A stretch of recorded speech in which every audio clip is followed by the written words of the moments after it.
तो स्टूडेंट ये 11th का पीडीएफ नंबर 28 है। यहाँ से हमारा मैथमेटिक्स वाला पार्ट चालू होता है ना। तो 13 के बाद जो बीच वाले जो हैं वो एरर के लिए हैं, एरर वाले हैं आपके पीडीएफ। तो वो सीबीएसई में इम्पोर्टेंट नहीं है, मतलब वो डिलीटेड है। तो एरर सीबीएसई अगर आपको एग्ज़ाम में के लिए आप प्रिपरेशन कर रहे हैं तो उसकी आपको ज़रूरत नहीं है, उसका वीडियो मैंने अभी बनाई भी नहीं है। अब सीधे हम चलते हैं जो टेलीग्राम चैनल पर आपको ये सारे पीडीएफ मिल जाएंगे और लिंक भी मिल जाएगा। उसमें ये जो टेलीग्राम चैनल पर जो 28 नंबर वाला, यहाँ से हमारा मैथमेटिक्स का पार्ट शुरू होता है, जो फिजिक्स में यूज़ हुआ मैथमेटिकल पार्ट। तो ये सबसे पहले है हमारा टॉपिक जो है वो ट्रिग्नोमेट्री से रिलेटेड है। थ्योरी बैंक दी हुई, जैसे ट्रिग्नोमेट्री, तो डेफिनेशन क्या दिया, trigonometry is the branch of mathematics that deals with the relation between the angles and sides. तो कहने का मतलब ये है कि कुल मिला के ये राइट एंगल ट्राइंगल के लिए होता है ना। तो ट्रिग्नोमेट्री जो है राइट एंगल ट्राइंगल पर अप्लाई होती है। और इसमें क्या होते हैं, एंगल होते हैं, जैसे ये वाला एंगल है, ये वाला एंगल है, ये 90 है, और ये साइड्स हैं, ये साइड्स है, ये साइड्स है। तो trigonometry is the branch of mathematics that deals with the relationship between the angles and sides of A triangle. तो ट्राइंगल की साइड्स और एंगल के बारे में हम इसमें पढ़ते हैं। तो ट्रिग्नोमेट्री में एंगल और साइड के रिलेशन को स्टडी किया जाता है। चलो ठीक है, समझ में आ गया। राइट एंगल ट्राइंगल होता है, consider a right angle triangle related वे टू एंगल थीटा होते हैं, है ना। ये जो है एक तो 90 होता है, इसको हम थीटा बोलते हैं, इसको भी हम थीटा बोलते हैं। तो ये आपने 10th में वैसे पढ़ा होगा, तो 10th का ही है ये सारा अभी तो फ़िलहाल। तो जैसे हाइपोटेनियस एच होता है, लॉन्गेस्ट साइड होती है, परपेंडिकुलर होता है जो कि अपोजिट साइड होती है ना। किसकी अपोजिट साइड्स होती है, जो हम एंगल थीटा कंसीडर कर रहे हैं, इसके सामने वाली ये परपेंडिकुलर होती है ना। और या फिर अगर ये वाला एंगल हम थीटा कंसीडर कर रहे हैं तो ये सामने वाली ये परपेंडिकुलर होगी। तो इस तरीके से जो आप थीटा कंसीडर करेंगे उसके सामने वाली, क्योंकि ये तो 90 है, ये तो फिक्स है। 90 अगर है तो इसका मतलब ये दोनों एक्यूट एंगल होंगे। क्यों? क्योंकि तीनों एंगल का सम 180 होता है। तो जैसे मान लो मैंने एंगल ए, एंगल बी और एंगल सी लिया, तो angle A plus angle B plus angle C is equal to 180 होगा। इसमें से एक तो आपका 90 का हो ही होगा। तो इसका मतलब ये दोनों जो हैं वो क्या होंगे, एक्यूट एंगल होंगे। एक्यूट एंगल मतलब 90 से छोटे होंगे।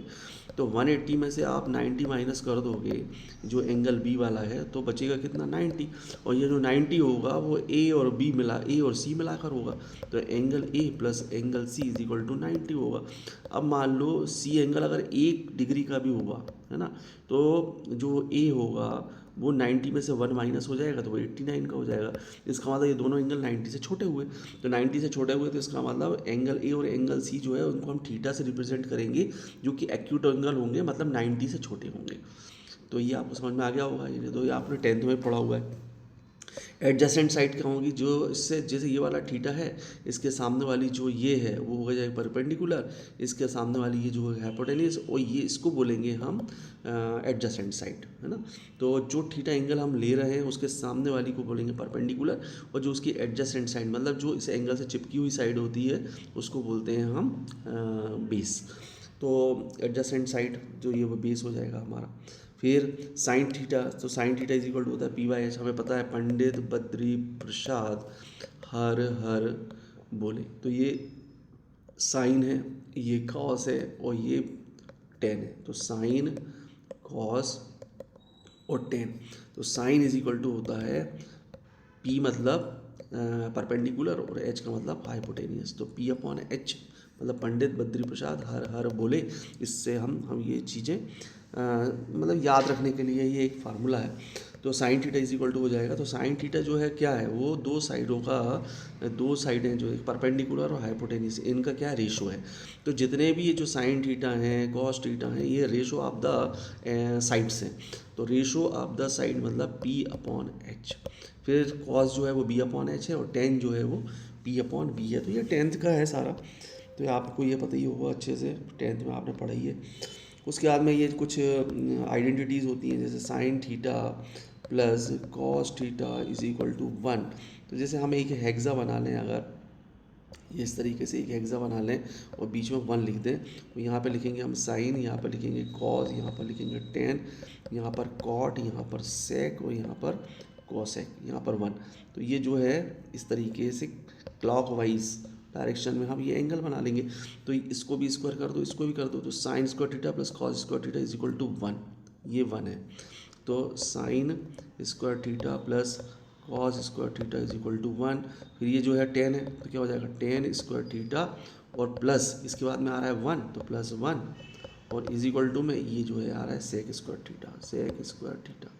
उसी तरीके से ये जो है तीसरा वाला हो जाएगा 1 plus cot is equal to sec, तो 1 plus cot square theta is equal to sec square theta. तो ये 3 आइडेंटिटीज़ है जो आपने पढ़ी होंगी। उसके बाद में ये जो है आपका टेबल है कि साइन के, ये साइन मतलब 0 अगर होगा, 30 होगा, 45 होगा, 60 होगा तो 9, तो साइन क्या होगा, तो साइन 0 होगा, है ना। कॉस जो है 1 होगा और टेन जो है वो 0 होगा। इस तरीके से ये दिया हुआ है। तो ये टेबल भी आपको पता ही होगा कैसे लिखा बनाते हैं। तो देखो मैं एक शॉर्टकट तरीका बता देता हूँ आपको। तो ये 0 लिखा अपन ने, उसके बाद में 30 लिखा, फिर उसके बाद में 40 लिखा, 45 लिखा, 60 लिखा और 90 लिखा। तो ये है हमारे एंगल, ये एंगल होते हैं। तो हम यहाँ पर लिखेंगे 0 और 1 और ये 2 और ये हो गया 3 और ये हो गया 4। डिवाइड करेंगे 4 4 4 4 और 4 और अंडर रूट लगा देंगे इसमें इस तरीके से। तो ये जो है ये सारे आएंगे वो साइन के आएंगे, साइन थीटा के। तो साइन थीटा में 0 की वैल्यू क्या होगी, तो 0/4 करेंगे तो 4 0 ही आएगा।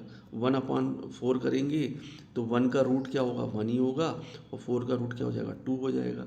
45 में 2 1 जा 2, 2 2 जा 4, तो हो जाएगा क्या 1/√2। ये हो जाएगा √3 ये 4 जो है रूट के बाहर आ जाएगा तो 2, 4 से 4 कैंसिल तो हो जाएगा 1। तो ये जो है साइन की सारी चीज़ें आ गई। ये साइन की क्या आ गई, 0 की वैल्यू आ गई, ये 30 की आ गई, ये 45 की आ गई, ये 60 की आ गई, ये 90 की आ गई। उसके बाद में कॉस थीटा है ना।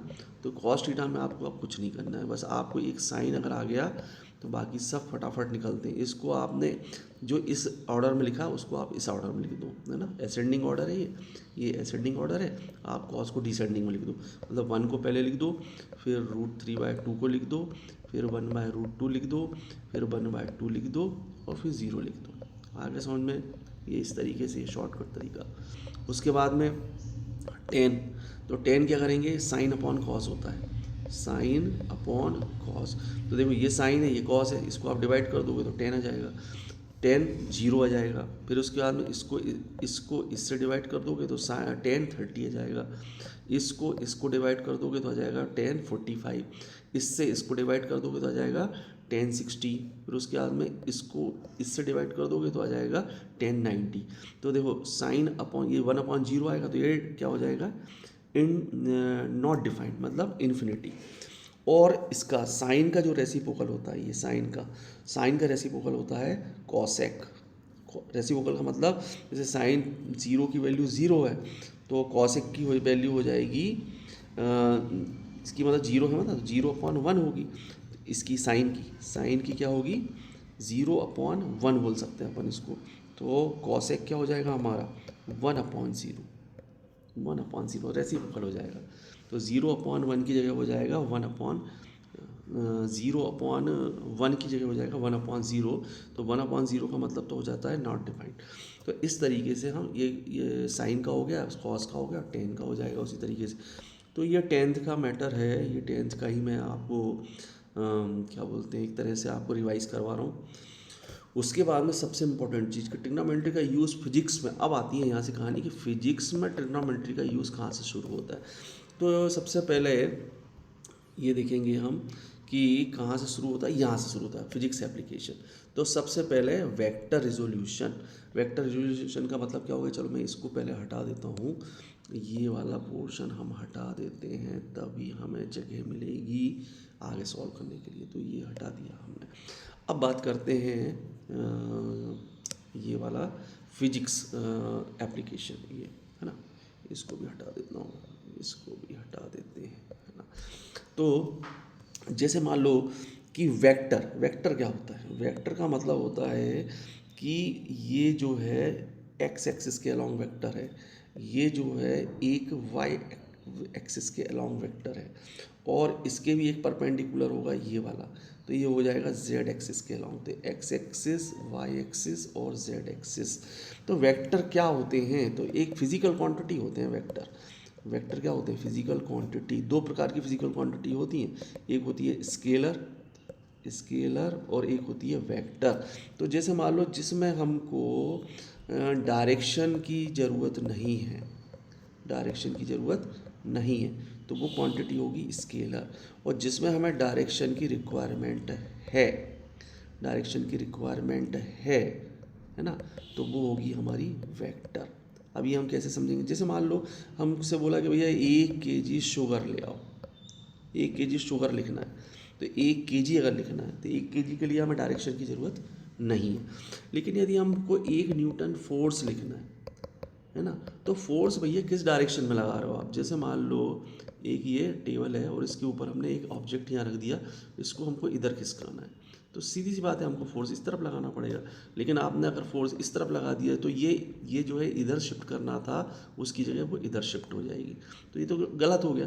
तो इसलिए फोर्स के लिए डायरेक्शन की ज़रूरत पड़ेगी, लेकिन 1 किलो शक्कर के लिए डायरेक्शन की ज़रूरत बताने की ज़रूरत नहीं है। तो इसका मतलब 1 kg जो है वो फिजिकल क्वांटिटी है, लेकिन कैसी है? स्केलर।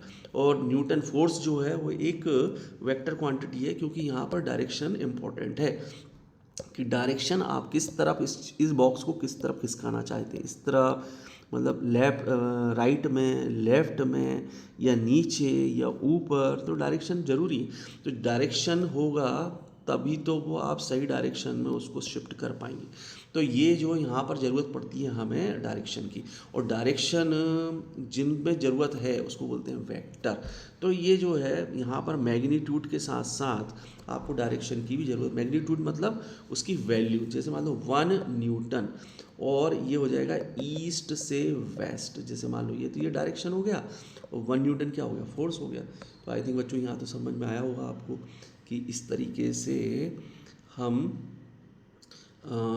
डायरेक्शन मतलब स्केलर क्वांटिटी और वेक्टर क्वांटिटी को अलग करते हैं। लेकिन अब बात करते हैं स्केलर की, बात नहीं करेंगे हम करेंगे वेक्टर की, क्योंकि ट्रिग्नोमेट्री हम पढ़ रहे हैं अभी, बेसिक ट्रिग्नोमेट्री जो फिजिक्स में यूज़ होगी और किस में यूज़ होगी? वेक्टर में यूज़ होगी, वेक्टर क्वांटिटी के लिए। तो जैसे मान लो कि ये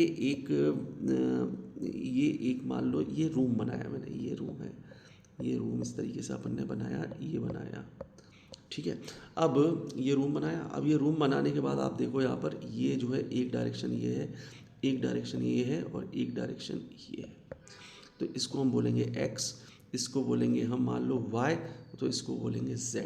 तो ये 3 डायरेक्शन होते हैं किसी भी रूम के, जिसको अपन बोलते हैं ना लेंथ और विड्थ और हाइट।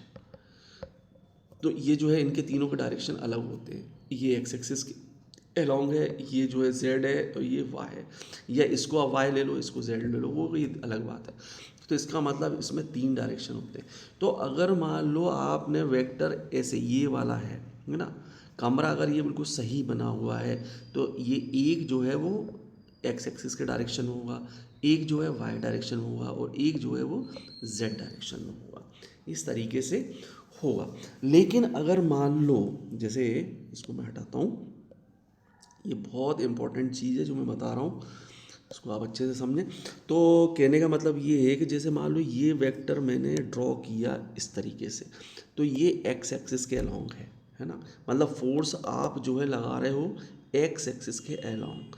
तो एक्स एक्सिस के अलॉन्ग लगा रहे हो तो एक प्रॉपर डायरेक्शन है एक्स एक्सिस के अलॉन्ग, एक्स एक्सिस के अलॉन्ग, तो कोई दिक्कत नहीं है इसे, है ना, दिक्कत नहीं है, मतलब ये बिल्कुल सही डायरेक्शन के हिसाब से हम बात कर रहे हैं। यदि आप फोर्स लगा रहे हो वाई एक्सिस के मतलब अलॉन्ग, तो ये वाई एक्सिस हो गया, ये फोर्स लगा रहे हो तो कोई दिक्कत नहीं है। या फिर लगाओगे आप जेड एक्सिस के अलॉन्ग तो भी कोई दिक्कत नहीं है। तो मतलब तीनों एक्सिस के अलॉन्ग यदि आप फोर्स लगा रहे हो तो कोई दिक्कत नहीं है। लेकिन यदि आप फोर्स ऐसा लगा रहे हो जिसका डायरेक्शन कुछ इस तरीके से है, ना तो ये एक्स में है, ना ये वाई में है और ना ये जेड में है, कुछ इस तरीके से, तो हम क्या करेंगे? अब हम इसके कंपोनेंट निकालेंगे। कंपोनेंट क्या होगा? मतलब इसको हम तोड़ ताड़ के इसके हाथ पैर तोड़ देंगे इसके, क्योंकि ये आड़ा टेढ़ा है, आड़े टेढ़े लोगों के हाथ पैर तोड़े जाते हैं, उनको सीधा किया जाता है। तो ये हम इसका तोड़ ताड़ के इसको क्या कर देंगे, एक एक्स एक्सिस के अलॉन्ग कर देंगे और एक जो है पार्ट इसका वाई एक्सिस के अलॉन्ग कर देंगे। तो यही है क्या बोलते हैं, वेक्टर रिजोल्यूशन। इस वेक्टर को हम रिजॉल्व कर देंगे, तो इसको बोलते हैं रिजॉल्व करना। तो ये चलो इसको हटाता हूँ मैं फिर से, ये हो गया। अब हमने मान लो इसको ये किया, तो इसको इस तरफ कर देंगे और इस तरफ इस तरीके से।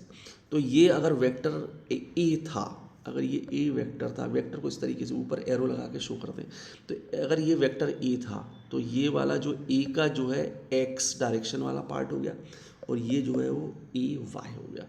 तो इसी को हमने देखो, ये जो है ये ए एक्स और ए वाई में तोड़ दिया है इसको। अब ये हट गया, अब इसका कोई काम नहीं है। अब ये आ गया हमारा ए एक्स और ये आ गया हमारा ए वाई। तो ये अलॉन्ग ए एक्स जो है वो एक्स एक्सिस के अलॉन्ग है, एक्स एक्सिस के अलॉन्ग, और ए वाई जो है वो वाई एक्सिस के अलॉन्ग है। तो इस तरीके से हमने इसको कंपोनेंट में, दो कंपोनेंट में तोड़ दिया। अब यहाँ पर ट्रिग्नोमेट्री का क्या यूज़ है, मतलब ये कॉस थीटा या साइन थीटा कहाँ से आया, क्योंकि A x is equal to बता रहे हैं A cos theta, A y is equal to बता रहे हैं ए साइन थीटा। तो मतलब एक्स की जगह पर इन्होंने पुट कर दिया कॉस थीटा, वाई की जगह पर पुट कर दिया साइन थीटा। तो ये कैसे आएगा, तो देखो क्या होता है, एक हम लेते हैं unit circle. Unit circle trigonometry में यूनिट सर्कल की बहुत इंपॉर्टेंस है। तो ये हो गया हमारा, ये मान लो ये एक कार्टेशियन प्लेन के ऊपर हमने यूनिट सर्कल बनाया। यूनिट सर्कल बनाया मतलब इसकी जो रेडियस है वो यूनिट सर्कल मतलब रेडियस 1 है इसकी, सिंपल सी बात ये। अब ये पॉइंट ले लेंगे, एक ये पॉइंट लेंगे, एक ये पॉइंट लेंगे, एक ये पॉइंट लेंगे। अब ध्यान से देखेंगे आप कि यहाँ पर इस पॉइंट के भी एक्स एक्सिस होगा, मतलब एक्स की कुछ वैल्यू होगी, कुछ वाई की होगी, यहाँ पर भी एक्स की होगी और वाई की होगी, यहाँ पर भी एक्स होगा और वाई होगा, यहाँ पर भी एक्स होगा और वाई होगा, और यहाँ पर भी एक पॉइंट मान लो यहाँ ले लिया तो ये भी यहाँ पर भी एक्स होगा और वाई होगा। ठीक है, यहाँ तक समझ में आया। मतलब सर्किल के किसी भी पॉइंट पर हम, किसी भी जगह पर हम पॉइंट अगर प्लॉट करेंगे तो उसके कोऑर्डिनेट्स होंगे एक्स कामा वाई। तो अब ये एक्स कामा वाई का मतलब क्या हुआ, तो देखो यहाँ पर ये हमने मान लो एक ये इस तरीके से ट्राइंगल बना दिया। तो ये जो है इसको हम बोल रहे हैं एक्स, और ये जो हाइट है उसको बोल रहे हैं वाई, क्योंकि ये एक्स एक्सिस के अलॉन्ग है तो इसको हम एक्स बोलेंगे, ये वाई एक्सिस के पैरेलल है तो इसको वाई बोलेंगे। तो एक्स एक्सिस के अलॉन्ग और वाई एक्सिस के पैरेलल, तो ये एक बन गया हमारा ट्राइंगल इस तरीके से। तो ये है हमारा y, ये है हमारा x और ये है हमारा 1, क्योंकि हमने लिया था यूनिट सर्कल और ये भी रेडियस है। तो इसको एंगल को ले लिया हमने थीटा। तो अब हम देखेंगे कि थीटा, तो मैंने ये बताया था कि sine theta is equal to क्या होता है, तो पंडित बद्री प्रसाद हर हर बोले P/H होता है। तो लिखेंगे हम P/H। तो देखो P मतलब हमने बताया था कि ये एंगल थीटा है, इसके सामने वाला ये होता है P, तो हम लिखेंगे y/x, ये लिखेंगे, सॉरी y/ हाइपोटेन्यूज, तो ये 1 हाइपोटेन्यूज 1 है, तो y/1, तो ये साइन थीटा को 1 से मल्टीप्लाई करेंगे तो आएगा क्या, ये आएगा sine theta is equal to भी क्या आ जाएगा। तो स्टूडेंट वहीं से कंटिन्यू कर रहे हैं हम, है ना, तो कुछ गड़बड़ हो गई थी। तो sine theta is equal to क्या हो गया था, वाई हो गया था, जैसे वाई इज इक्वल टू हो जाएगा हमारा, वाई इज इक्वल टू हो जाएगा साइन थीटा। उसी तरीके से जो कॉस थीटा होता है, कॉस थीटा होता है पंडित बद्री प्रसाद हर हर बोले के हिसाब से B/H, तो हो जाएगा B/H। तो B हमारा क्या लेंगे, बेस हमारा लेंगे, बेस हमारा होगा x और h कितना होगा 1 होगा। तो इसका मतलब x इज इक्वल टू क्या हो जाएगा, कॉस थीटा हो जाएगा। तो यहाँ पर जो हमने कंपोनेंट किए थे x और y, तो इस तरीके से हमने x और y की वैल्यू, तो हमने x की वैल्यू क्या निकाली कॉस थीटा और y की वैल्यू क्या निकाली साइन थीटा। तो इसका मतलब ये हुआ कि जो ax वाला जो वेक्टर वाला जो कंपोनेंट है उसको हम बोलेंगे a कॉस थीटा और इसको बोलेंगे हम a साइन थीटा। तो आई थिंक बच्चों ये सबसे पहली वाली जो फिजिक्स में ट्रिग्नोमेट्री का जो यूज़ होगा उसमें वेक्टर रिजोल्यूशन होगा वो आपको समझ में आ गया होगा। अब आगे का जो है हम नेक्स्ट वीडियो में करेंगे। Thank you students.